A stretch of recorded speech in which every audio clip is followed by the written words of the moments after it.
বৃদ্ধ বয়সের ইউসুফের চেহারা সৌন্দর্য দেখে এক সপ্তাহ বেহুশ অবস্থায় থাকে নারীরা, তাহলে ওনাকে কি সৌন্দর্যটাই আল্লাহ দান করছেন, সুবহানাল্লাহ বলবেন না?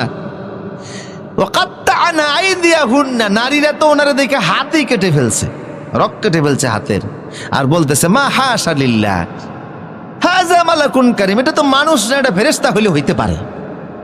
ঠিক কিনা বলেন? ইউসুফের সৌন্দর্য দেখে মেয়েরা হাত কাটে, আর আয়েশা বলে রসুলের সৌন্দর্য দেখে সাহাবীরা প্রথম ঈমান এনেছে, পরে আল্লাহর রাস্তায় কল্লাটাই কাটিয়ে দিয়েছে। এত সৌন্দর্য আল্লাহ জান্নাতের মধ্যে রসুলের সাথে সুন্দর কিছু বানান নাই। আল্লাহু আকবার বলেন, আল্লাহু আকবার। রসুলের চাইতে সুন্দর জান্নাতেও কিছু, এত সুন্দর ছিলেন তিনি। তাই ইহুদি স্বামী বলল তুই তো আমার স্ত্রী থাকবে না, মুহাম্মদ সাল্লাল্লাহু আলাইহি ওয়াসাল্লামের স্ত্রী হয়ে যাবে।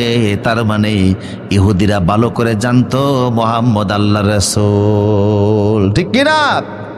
আব্দুল্লাহ ইবনে সালাম বলল হে রাসূল, ওরা ভালো করে জানে, আপনি ওদেরকে দাওয়াত দেন।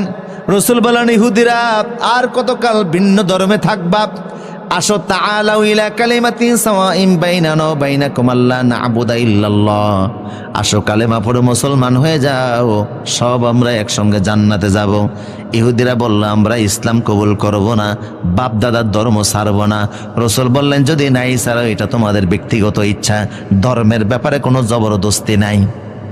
কথা কোন ঠিক কিনা? যার যার ধর্মীয় স্বাধীনতা, ধর্মীয় আচার আচরণ অনুষ্ঠান পালনের স্বাধীনতা আছে না নাই?